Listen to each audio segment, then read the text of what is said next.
Study IQ के ऑडिटोरियल कार्यक्रम में आपका स्वागत है। मैं हूं शिवानी। इस कार्यक्रम में यूपीएससी और राज्य सिविल सेवा परीक्षा के मेंस एग्जाम को ध्यान में रखते हुए टॉपिक को कवर किया गया है। कार्यक्रम में आज का टॉपिक है भारत में जल संकट। ये टॉपिक सामान्य अध्ययन प्रश्न पत्र 2 के मानव संसाधन और विकास संबंधी मुद्दे से जुड़ा हुआ है। हम उम्मीद करते हैं कि ये टॉपिक आपके मेंस एग्जाम के लिए बेहद कारगर साबित होगा। चलिए अब कार्यक्रम की शुरुआत करते हैं। जल ही जीवन है, ये कथन तो आपने खूब सुना होगा, लेकिन जब जल ही नहीं रहेगा तो जीवन कैसा? जी हाँ, हम बात कर रहे हैं भारत में तेजी से उभर रहे जल संकट के बारे में। और भारत ही नहीं, पूरी दुनिया में ये संकट तेजी से बढ़ता जा रहा है। दुनिया के कई देशों में पानी की कमी होती जा रही है और लोग प्यास से मर रहे हैं।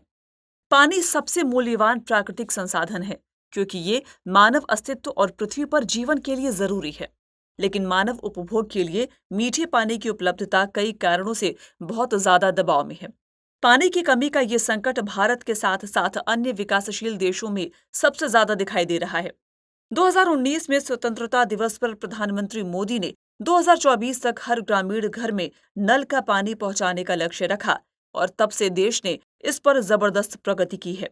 बहरहाल भारत के 19.4 करोड़ ग्रामीण परिवारों में से 11.4 करोड़ से ज्यादा परिवारों को पहले ही कवर किया जा चुका है। लेकिन बड़ा सवाल यही है कि क्या सभी घरों को नियमित रूप से अच्छी गुणवत्ता वाले ग्राउंड वाटर और सतही जल संसाधनों का पर्याप्त पानी मिलेगा? कई एक्सपर्ट्स के मुताबिक तो ऐसा कहा जा रहा है कि भारत अगले 40 सालों में पानी की कमी वाला देश बन सकता है। चलिए आज के इस ऑडिटोरियल में हम बात करेंगे भारत में जल संकट के बारे में। साथ ही चर्चा होगी कि जल संकट के कारण क्या है और इससे कैसे निपटा जा सकता है। इसके अलावा एक नजर इस पर भी डालेंगे कि सरकार द्वारा जल संकट से निपटने के लिए क्या कदम उठाए गए हैं और आखिर में टॉपिक से संबंधित मुख्य परीक्षा का एक सवाल भी नोट करेंगे। लेकिन सबसे पहले बात करते हैं जल संकट होता क्या है। आपको बता दें कि जल संकट तब उत्पन्न होता है जब पानी की मांग को पूरा करने के लिए मीठे पानी के संसाधनों की कमी होती है, जब पानी की मात्रा या गुणवत्ता के लिए आर्थिक प्रतिस्पर्धा, उपयोगकर्ताओं के बीच विवाद, भूजल की कमी और पर्यावरण पर नकारात्मक प्रभाव बढ़ने लगता है, तो जल संकट की समस्या उभरने लगती है। इसके अलावा जब एक निश्चित अवधि के दौरान पानी की मांग उपलब्ध मात्रा से ज्यादा हो जाती है, या फिर जब पानी की गुणवत्ता इतनी खराब हो जाती है कि ये इस्तेमाल करने योग्य नहीं रहता, तो जल संकट की स्थिति पैदा हो जाती है। फिलहाल जल संकट दुनिया के हर एक महाद्वीप को प्रभावित कर रहा है और अगले दशक में इसके संभावित प्रभाव के संबंध में विश्व आर्थिक मंच द्वारा 2019 में इसे सबसे बड़े वैश्विक जोखिमों में से एक के रूप में देखा गया है। जाहिर है, दुनिया की आबादी के 1/3 लोग साल में कम से कम 1 महीने गंभीर जल संकट की स्थिति में रहते हैं। इसके अलावा दुनिया के आधे सबसे बड़े शहर पानी की कमी का सामना कर रहे हैं। दरअसल गर्मियां आते ही पानी भारत में सोने की तरह कीमती चीज बन जाता है। आपको बता दें कि देश में दुनिया की आबादी के 18% लोग रहते हैं, लेकिन देश में दुनिया के जल संसाधनों का केवल 4% ही है, जो इसे दुनिया में सबसे ज्यादा जल तनावग्रस्त देश बनाता है। सरकार के थिंक टैंक नीति आयोग की एक हालिया रिपोर्ट के मुताबिक बड़ी संख्या में भारत के लोग जल संकट का सामना कर रहे हैं। वहीं अगर विश्व बैंक के कुछ आंकड़ों पर गौर करें तो जल संकट के कारण देश की दुर्दशा उजागर होती है। विश्व बैंक के मुताबिक 163 मिलियन भारतीयों के पास सुरक्षित पेयजल की सुविधा नहीं है और 210 मिलियन भारतीयों के पास बेहतर स्वच्छता तक पहुंच नहीं है। इसके अलावा 21% संचारी रोग गंदे पानी से जुड़े हुए हैं और भारत में प्रतिदिन 5 वर्ष से कम उम्र के 500 बच्चे डायरिया से मर जाते हैं। लेकिन एक सवाल ये भी है कि देश में हर रोज कितनी पानी की जरूरत होती है। चलिए एक नजर इस पर भी डाल लें कि देश में हर रोज पानी की कितनी जरूरत है और जल संकट पैदा होने के संकेत क्या कहते हैं। घरेलू इस्तेमाल के लिए न्यूनतम पानी की जरूरत प्रति व्यक्ति प्रतिदिन 50 लीटर है। हालांकि अक्सर 100-200 लीटर की सिफारिश की जाती है। वहीं कृषि उद्योग और ऊर्जा क्षेत्रों की जरूरतों को ध्यान में रखते हुए न्यूनतम वार्षिक प्रति व्यक्ति जरूरत लगभग 1700 क्यूबिक मीटर है। उल्लेखनीय है कि यदि भारत जैसे देश में पानी की उपलब्धता केवल 1700 क्यूबिक मीटर प्रति व्यक्ति प्रति वर्ष है, तो ये केवल कभी कभी या स्थानीय जल संकट पैदा कर सकता है। इसके अलावा यदि उपलब्धता इस प्रारंभिक स्तर से कम हो जाती है, तो देश में समय समय पर या नियमित जल संकट पैदा होना शुरू हो जाएगा। यदि पानी की उपलब्धता 1000 क्यूबिक मीटर से कम हो जाती है, तो देश में गंभीर जल संकट पैदा हो सकता है। लेकिन ये मानव स्वास्थ्य और कल्याण के साथ साथ आर्थिक विकास को गंभीर रूप से प्रभावित करना शुरू कर देगा। और यदि देश में पानी की उपलब्धता 500 क्यूबिक मीटर से कम हो जाती है, तो देश पानी की पूर्ण कमी के चरण तक पहुंच जाएगा। आखिर देश में इस जल संकट के क्या कारण हो सकते हैं? चलिए इसी के साथ अब देश में जल संकट के कारणों पर भी एक नजर डाल लेते हैं। भारत के अधिकांश महत्वपूर्ण जल स्रोत जैसे कि झीलें, नदियां और जलाशयों को फिर से भरने के लिए बारिश पर बहुत ज्यादा निर्भरता है। लेकिन मानसून जलवायु परिवर्तन और अल्नीनो जैसे कारकों के प्रति बहुत ज्यादा संवेदनशील है। विश्व बैंक के आंकड़ों के मुताबिक भूजल की वैश्विक मांग का 25% भारत से आता है। दरअसल भारत में 90% से ज्यादा भूजल का इस्तेमाल सिंचाई के लिए किया जाता है, जबकि शेष 10% देश के 85% पेयजल की आपूर्ति करता है। इस तरह से भारत की कुल आबादी का लगभग 80% सिंचाई और पीने के लिए भूजल पर ही निर्भर है। बीते सालों में ये देखा गया है कि देश में जल संरक्षण और स्थायी जल आपूर्ति विकसित करने के लिए काफी प्रयास किए गए हैं, लेकिन अनुचित डेटा प्रबंधन और पानी की उचित कीमत की घोर विफलता ने देश को जल संकट से उबारने में कोई प्रगति नहीं की है। इसके अलावा भारत की सबसे महत्वपूर्ण फसलें चावल, गेहूं और गन्ना है। ये ऐसी फसलें हैं जो सबसे ज्यादा पानी की खपत करती हैं। आपको बता दें कि भारत चावल का एक प्रमुख निर्यातक देश है, जिसका अर्थ है कि भारत सालाना लाखों लीटर पानी का निर्यात कर रहा है। दरअसल 1 किलोग्राम चावल के उत्पादन के लिए लगभग 3500 लीटर पानी की जरूरत होती है। भारत की आधी से ज्यादा नदियां बहुत ज्यादा प्रदूषित हैं और इन्हें आधुनिक मानकों द्वारा असुरक्षित माना जाता है। यमुना, गंगा और साबरमती का पानी खतरनाक और जैविक दोनों तरह के प्रदूषकों के घातक मिश्रण के साथ सबसे गंदी बहती है। साथ ही देश में पानी का वितरण भी बहुत ज्यादा असंतुलित है। कुछ इलाकों में उसकी मांग से ज्यादा पानी उपलब्ध रहता है, जबकि कुछ इलाकों में सूखा देखने को मिलता है।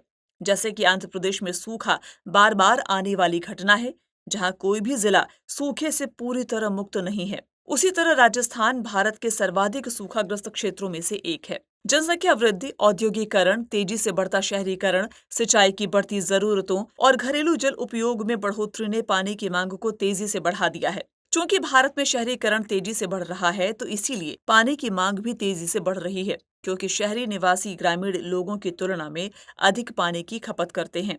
दरअसल कई राज्यों द्वारा किसानों को मुफ्त बिजली देने या भूजल निकासी के लिए वित्तीय सहायता देने जैसी नीतियां बोरवेल और ट्यूबवेल संसाधनों के अनियंत्रित दोहन को बढ़ावा देती हैं। इसके अलावा विभिन्न राज्यों में पानी के रियायती मूल्य निर्धारण के परिणाम स्वरूप राज्यों में भूजल स्तर में तेजी से गिरावट आई है। बहरहाल खराब योजना और रिसाव भारतीय शहरों में जल संकट के सबसे बड़े कारणों में से एक है। कुछ रिपोर्ट्स में कहा गया है कि पाइपलाइनों में रिसाव के कारण लगभग 20-25% पानी बर्बाद हो जाता है। जाहिर है, भारत पंपिंग और वितरण में रिसाव के रूप में काफी पानी बर्बाद कर देता है और इसके प्रभाव इतने दूरगामी होते हैं कि जिनकी भरपाई करना बहुत मुश्किल हो जाता है। चलिए अब जल संकट के प्रभावों पर भी एक नजर डाल लेते हैं।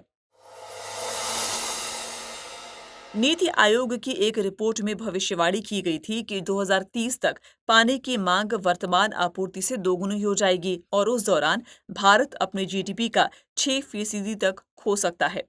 आपको बता दें कि जल संकट से न केवल किसान प्रभावित हो रहे हैं, बल्कि भारत भर के शहरों और कस्बों में रहने वाले शहरी लोग भी पीने के पानी की कभी न देखी गई कमी का सामना कर रहे हैं। इसके अलावा पानी की कमी से बिजली पैदा करने की भारत की क्षमता को भी नुकसान पहुंच रहा है, क्योंकि 40% थर्मल पावर प्लांट उन क्षेत्रों में स्थित हैं जहां पानी की बहुत ज्यादा कमी है। भारतीय कृषि मानसून पर बहुत ज्यादा निर्भर है और जलवायु परिवर्तन के कारण मानसून समय पर आता नहीं है, जिसकी वजह से सिंचित क्षेत्रों में अप्रभावी कृषि पद्धतियां अपनाई जा रही हैं और कृषि के लिए पानी का तनाव देखा जा रहा है। फलस्वरूप खराब खेती और किसानों के द्वारा आत्महत्या जैसे कदम उठाए जा रहे हैं। भारत में जल संकट के कारण राज्यों में आपस में विवाद देखने को मिल रहा है। उदाहरण के तौर पर कर्नाटक और तमिलनाडु के बीच कावेरी के पानी के बंटवारे को लेकर, गुजरात और मध्य प्रदेश के बीच नर्मदा के पानी के बंटवारे को लेकर, आंध्र प्रदेश और तेलंगाना के बीच कृष्णा नदी के पानी के बंटवारे को लेकर विवाद है। इसके अलावा भारत में जल संकट के कारण लोगों को स्वास्थ्य समस्याओं का सामना भी करना पड़ रहा है। लिहाजा कई तरह की ऐसी बीमारियों द्वारा लोगों को परेशान किया जा रहा है जो सीधे सीधे जल संकट से जुड़ी हुई है। इसके अलावा जल संकट के कारण देश में वन, पेड़ पौधे, झाड़ियां, घास के मैदान कम होते जा रहे हैं। फलस्वरूप पर्यावरण को नुकसान पहुंच रहा है और प्रदूषण जैसी समस्या तेजी से बढ़ रही है। लेकिन सरकार इस दिशा में क्या कदम उठा रही है? आइए चर्चा कर लेते हैं कि आखिर सरकार द्वारा जल संकट से निपटने के लिए क्या कदम उठाए गए हैं। आपको बता दें कि सरकार ने साल 2012 में राष्ट्रीय जल नीति लागू की थी, जो वर्षा जल संचयन और जल संरक्षण के साथ ही बारिश के पानी के इस्तेमाल के माध्यम से पानी की उपलब्धता बढ़ाने की जरूरत पर प्रकाश डालती है। इसके अलावा नवंबर 2019 में जल शक्ति मंत्रालय ने नई राष्ट्रीय जल नीति का मसौदा तैयार करने के लिए एक समिति का गठन किया था, जिसने नई राष्ट्रीय जल नीति का मसौदा भी जारी कर दिया है। साथ ही भारत सरकार ने 2019 में जल शक्ति अभियान यानी JSA लॉन्च किया, जो मिशन मोड दृष्टिकोण के साथ एक समयबद्ध अभियान है, जिसका मकसद भारत के जल तनाव वाले ब्लॉकों में भूजल की स्थिति समेत पानी की उपलब्धता में सुधार करना है। भारत सरकार द्वारा अटल भूजल योजना को सामुदायिक भागीदारी के साथ भूजल के सतत प्रबंधन के लिए अतिशोषित और जल तनाव वाले क्षेत्रों में शुरू किया जा रहा है। आपको बता दें कि इस योजना पर विश्व बैंक की वित्तीय सहायता के साथ 6,000 करोड़ रुपए खर्च किए जा रहे हैं। वहीं केंद्रीय भूजल प्राधिकरण द्वारा राज्यों और केंद्र शासित प्रदेशों के परामर्श से भूजल के कृत्रिम पुनर्भरण के लिए मास्टर प्लान 2020 भी तैयार किया गया है। राष्ट्रीय जल मिशन के तहत मांग पक्ष प्रबंधन के एक भाग के रूप में किसानों को कम पानी की खपत करने वाली फसलों को उगाने और कृषि में पानी का अधिक कुशलता से उपयोग करने के लिए प्रेरित करने हेतु सही फसल अभियान शुरू किया गया है। सरकार ने पेयजल और स्वच्छता मंत्रालय के साथ जल संसाधन, नदी विकास और गंगा संरक्षण मंत्रालय का विलय करके जल शक्ति नाम से एक नया मंत्रालय बनाया है, जिसका मकसद स्वच्छ पेयजल प्रदान करना और अंतर्राष्ट्रीय और अंतर्राज्यीय जल विवाद को निपटाना है। बहरहाल मंत्रालय द्वारा 2024 तक भारत में हर घर में पाइप से पेयजल आपूर्ति प्रदान करने के लिए सरकार की महत्वाकांक्षी योजना नल से जल योजना को भी लागू किया जा रहा है। लेकिन सवाल है कि इस जल संकट से कैसे निपटा जाए। तो चलिए एक नजर इस पर भी डाल लें कि भारत में जल संकट से कैसे निपटा जाए और आगे की राह क्या हो सकती है। दरअसल भारत में सूखे के साथ साथ बाढ़ का भी खतरा बढ़ रहा है। ऐसे में जलाशयों का निर्माण किया जाना बेहद जरूरी है, जो पानी का भंडारण करके और जरूरत पड़ने पर इसे छोड़कर इन चरम घटनाओं को कम करने में मदद कर सकते हैं। पारंपरिक सिंचाई विधियों में सुधार करने की जरूरत है। भारत में पहले से ही चल रही ड्रिप सिंचाई को अपनाने के लिए देश भर में कुशलतापूर्वक अभ्यास और किसानों को जागरूक करने की जरूरत है, जो कृषि में पानी के इस्तेमाल को कम करेगा।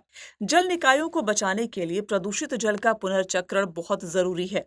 जैसा कि हम जानते हैं, हमारे अधिकांश जल निकाय प्रदूषित हैं, क्योंकि उद्योगों द्वारा छोड़े गए अपशिष्ट जल के कारण जल निकाय प्रदूषित हो गए हैं। जाहिर है, इजराइल की तरह भारत को भी प्रदूषित जल के पुनर्चक्रण के लिए आवश्यक कदम उठाने चाहिए और कृषि और औद्योगिक गतिविधियों के लिए इसका पुनः इस्तेमाल करना चाहिए। हवा और कोहरे से पानी निकालना एक भविष्य की तकनीक है। भारत सरकार को इन तकनीकों में निवेश करना चाहिए, जिन्हें उपयुक्त क्षेत्रों में लागू किया जा सके। उदाहरण के तौर पर कोहरे से पानी निकालने का काम हिमाचल प्रदेश, जम्मू कश्मीर और असम जैसे राज्यों में किया जा सकता है। रिसाव को रोकने के लिए कुशल श्रमिकों वाली एक उचित टीम को पाइपलाइनों के रखरखाव और मरम्मत का काम सौंपा जाना चाहिए। बहरहाल ट्रांसमिशन में पानी की बर्बादी को रोकने के लिए स्मार्ट मीटरिंग और लीकेज डिटेक्शन सिस्टम को डिजाइन किया जाना चाहिए। चलिए अब अंत में विषय से संबंधित एक सवाल भी नोट कर लेते हैं। भारत में जल संकट से संबंधित सरकार द्वारा उठाए गए कदमों पर प्रकाश डालिए और देश में जल संकट से कैसे निपटा जा सकता है, इस पर चर्चा करिए। उम्मीद है कि आज का ये टॉपिक परीक्षाओं के लिहाज से आपके लिए बेहद कारगर साबित होने वाला है।